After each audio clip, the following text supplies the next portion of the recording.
4:30 na nga ng madaling araw at kakauwi lang ni Daddy galing trabaho. Kaya naman pagka-uwi niya ay dumiretso nga agad siya sa CR para makapaghilamos at makapaglinis ng katawan. Ako naman, bumangon na ako sa higaan at pagkatapos nagbihis na rin. Ang gusto kasi ni Athena mag-celebrate ng birthday doon sa school nila.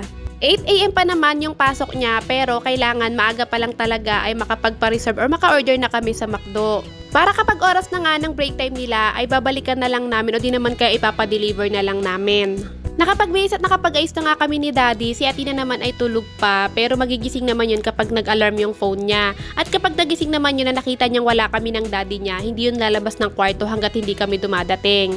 Bago nga kami dumaan doon sa may McDo ay nagpunta muna kami dito sa withdrawhan dahil kailangan mag-withdraw ni Daddy. At pagkatapos nga ito nga dumiretso na kami dito sa McDo. Meron namang Jollibee din dito pero mas gusto kasi ni Athena ng McDo. Gusto talaga sana ni Athena mag-party dito sa McDo. Kaya lang baka mahirapan kaming mag-invite kasi nga napakainit ng panahon ngayon. Kung sakali kasi nagagawin namin na magpa-party siya sa McDo, hindi kami sure kung ano yung mga available slot na makukuha namin. Kaya buti na nga lang nagbago din yung isip ni Athena at gusto na lang niya mag-celebrate ng birthday doon sa school nila. Natutuwa rin kasi si Athena kapag merong mga classmate niya na nagse-celebrate ng birthday sa room nila. Kasi nakakalibre daw siya ng pagkain kung hindi McDo, Jollibee daw. Kaya naman sabi niya, siya naman daw ngayon yung magbibigay ng free food sa mga classmate niya. Nakalimutan ko kung ilan sila Athena sa room nila pero ang ginawa namin ni Daddy ay nag-order kami ng mga single or solo order lang. Bali ang in-order pala namin mga mamis ay 40 pieces na solo spaghetti at 40 pieces na regular burger. Sinama na din kasi namin sa bilang yung mga teachers ni Athena, pati yung guard, pati yung mga kasama ng guard na nagbabantay sa baba pag tuwing uwian na. Dapat talaga ang orderin namin spaghetti with chicken and burger. Pero kasi ang sabi ni Daddy masyado daw heavy meal. Tapos konti lang yung oras nila para sa break time. Baka daw hindi maubos ng mga bata at masobrahan sa busog. Kaya naman mas pinili na lang namin yung solo-solo order. Hindi na pala kami nagsama ng soft drinks kasi bawal ata yun sa room nila Athena. Pero pwede yung mga juice. Nung nakapagbayad na nga kami, lumabas na nga kami para umuwi na. Pero may nadaanan ako dito sa labas ng Pure Gold na may nagtitinda ng kutsinta pati mga puto. Bumili na nga ako para meron na rin kaming almusal. Pag-uwi namin ni Daddy ay tulog pa si Athena kasi hindi pa naman nag-a-alarm yung cellphone niya. At dahil gutom na nga kami para sa at nag-almusal na kami ni Daddy habang nanonood ng Tulpo. Alam niyo mga mamis, bukod sa panonood ng K-drama, ang isa sa mga pinaka-banding namin ni Daddy ay manood ng Tulpo. Parehas kasi kami kumukuha ng idea ni Daddy kapag nagkataon na nag-away kami kung paano namin ipapatulpo yung isa't isa. Charot! Baka nga kakanood namin sa Tulpo, magugulat na lang kayo isang araw ay kami na palang napapanood nyo at nag-aaway na kami ni Daddy. Charot! Pero ito na talaga yung routine namin tuwing pag-uwi niya galing trabaho. Pero hindi pa talaga siya natutulog noon kasi antayin niya pa yung 7:30 para maihatid si Athena sa school. Tsaka pa lang siya matutulog. Natapos nga kaming mag-almusal, sakto naman nag-alarm na yung cellphone ni Athena at nung pagising nga niya ay dumiretso na siya sa amin dito sa may sala. Binati nga namin siya ni Daddy ng happy birthday dahil birthday niya nung araw na to. Sabi ko nga ay mag-almusal na siya at pagkatapos nga niya mag-almusal ito nga't nakapagbihis na siya. Pero syempre naghilamos at nag-toothbrush naman muna si Athena, hindi nga lang naligo.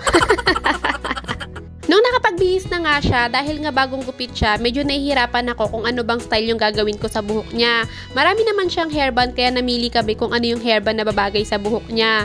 Pero ang ending, parang hindi ko bet yung mga hairband dito sa kanyang buhok.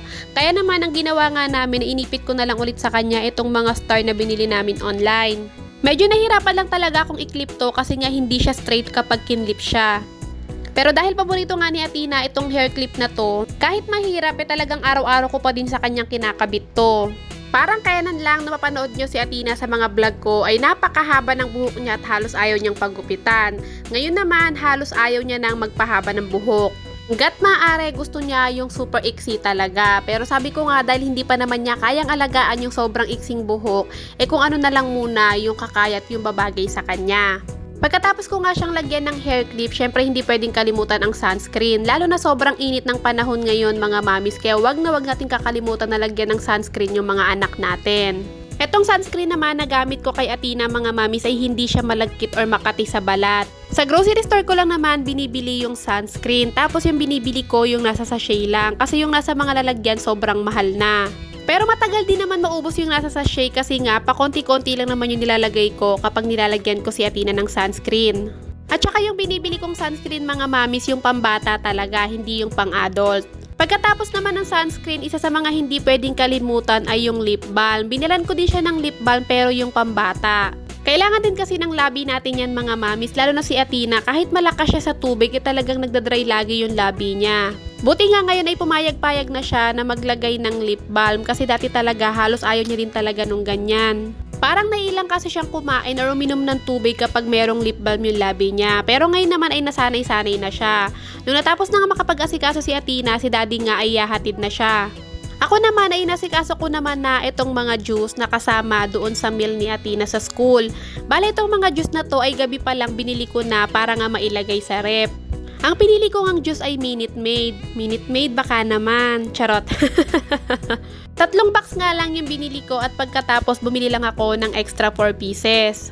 Sa totoo nga lang, hindi ko talaga alam or hindi ako sure kung bawal ba talaga yung soft drinks sa school or sa room nila Athena. Pero kasi nasanay na ako sa dati niyang school bawal yung soft drinks at C2. Pwede lang talaga Zesto, mga Minute Maid, o di naman kaya Chucky o kaya Dutch Mill. Pero para mas makasigurado nga, ito ngang Minute Maid na lang yung binili ko. And in fairness naman mga mamis, kumpara sa mga ibang juice na nakapack, mas mura talaga tong Minute Maid. Mga bandang 9-10 nga mga mamis ay lumabas na kami ni daddy. Tignan nyo naman, alas 9 pa lang pero grabe, napakainit na talaga sa labas. Tumawag na din kasi yung crew ng McDo at papunta na sila doon sa school ni Athena. Kaya naman nagpunta na din kami para nga hindi na kami aantayin. At sakto nga pagdating namin ay dumating na din yung crew ng McDo. Actually, sobrang lapit lang talaga sana nitong McDo branch dito sa may inuupahan namin. Pero mas pinili na lang namin ipa-deliver kasi medyo madami-dami na. Pumasok na nga kami dito sa gate at pagkatapos pinabuhat na lang din namin kay kuya kasi siya naman yung nakakaalam kung paano buhatin yan. Dito nga namin muna pinalapag sa table sa baba kasi hindi pa naman kami sure kung pwede nang iakyat. Plano ko nga sanang kumuha ng isang spaghetti at isang burger para sa amin ni daddy pero dahil sobrang daming scotch tape hindi na kami nakakuha. Maya-maya nga ay pwede na palang iakyat dahil sakto naman ay break time na nila Athena. Hindi na nga pala ako nakapag-video dito kasi nahihiya kami tsaka bukod doon baka bawal isama sa video yung mga bata. Pero nung nakita talaga kami ni teacher ay pwede palang mag-video kaya lang nahiya na kami kasi baka nakaabala kami. Kaya ang ginawa na nga lang ni teacher, siya na lang yung nag-video at pagkatapos sinend na lang sa amin. Kaya kung napapansin nyo medyo malabo tong video na to na kinakantahan si Athena ng mga classmates niya. Paghatid namin ni daddy ng food sa school nila Athena ay dumiretso kami dito sa bilihan ng ulam kasi nga hindi na kami makakapagkasikaso. Bali nga bumili lang kami ng isang giniling para kay daddy at pagkatapos isang chicken curry hati na kami ni Athena.